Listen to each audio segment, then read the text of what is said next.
Hey guys, welcome back to my YouTube channel. My name is Joseph, and in today's video, I'm in the studio with Ejewa, and we're going to be doing a beauty shoot. But with this, the lighting setup is a bit different. I'm using two lights, and I think I've done this setup before, but this is a little bit different because instead of this just being like a hard light, it's doing a specific job, right? And I also have a gradient there that I'll show you, so we can narrow down where the light is going and focus it just on here, because I want it to be punchy, contrasty, and also very reflective, because I want that shine on her skin.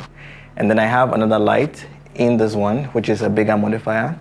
And what this light is going to do is create very deep, dark shadows. And so this is just going to lift them up, make it lighter. And so we're going to have like a balance of the two. So this one is going to give us that contrast that we need to make the image pop. And then this is just going to fill in and make it softer, so the shadows are not very contrasty. That's the setup for this shoot. I also have a large reflector on the side. I always do this because my light is never straight on my subject. You can see this one is straight on here, so we'll have the shadows going directly underneath. It means that if there's going to be any spill, it's still going to be coming down towards like this direction, but the grid is going to prevent that spill. But with my larger modifier, it's still coming in the same direction, just shift it slightly off the center so that we can have some shape on the other side by creating some shadows, right? But that spill is also going to bounce off the reflector and then open up the shadows. So again, just going over what I said, we have a very focused hard light coming straight down onto my subject. The shadows are going to be deep. We're going to have a lot of contrast. And then I have a bigger modifier, which is going to open up the shadows and make it a little bit softer. Let me just start shooting so you guys can see how these lights are interacting with each other, including the camera settings. So I'm going to be using my 5D Mark IV and then the Sigma 85 1.4 art lens. So let's start shooting so you guys can see the images as they pop up on screen. Okay, so as usual, I'm going to turn off my fill light, which is a bigger light, and that is in group B. So I'm going to turn group B off, and all we're going to be left with is our group A light. My camera settings, 1/160 f7.1, ISO 250. So I'm going to take a test shot. There. So you can see we have like the light hitting the top part of here, and we have a little bit of it spilling onto the backdrop. So what I will do is just lower the height of the light a tiny bit. So just bringing it down a few inches.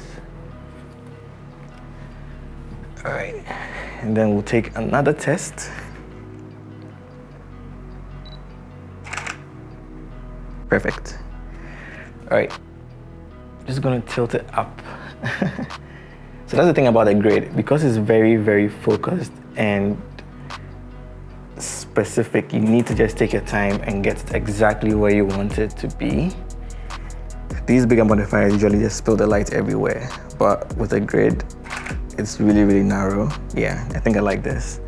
Okay, so I'm just gonna turn on my group B light, and I'll turn off the group A light. So this time all we have is the fill light going on.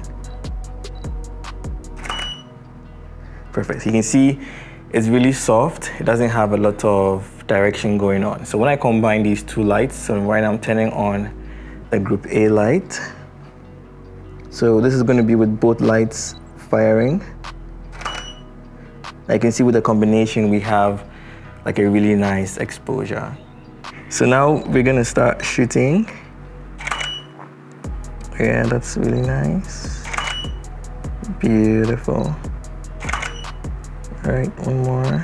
Yeah, love that. Okay. So the thing about this lighting setup, even though it's quite unique and you get like qualities of a very harsh or spotlight effect, and then you also have the qualities of a soft light on your subject, you are a little bit restricted, because you saw in the beginning that I had to fine-tune the main light an exact position. And so it means that if my subject moves back or forward or to the side, or even turns her face left or right away from where that focused light is hitting, we won't have flattering light on our subject.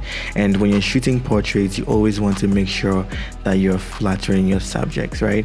So the main lights are very contrasty spotlight effect, and the big light is just a big large modifier spreading light everywhere and filling the shadows. Typically, when you're shooting beauty images with larger modifiers, your subject is a bit more free to turn in different directions or even go back or move forward, and you're still going to have some kind of flattering light on your subject. But it's not the case with this lighting setup. So if you want to try it, if you want to use it, then it means that you have to have like specific positioning or poses for your subject, so they don't go too far away or turn too far away from your lighting position. Yeah, stunning. Beautiful. That's nice. Oh yeah, that's beautiful. And then just bring your face back. Yeah, just like that. Perfect. And then you can just like tilt your head. Yeah, stunning. Yeah, beautiful. Okay, one more. Oh, this is very nice.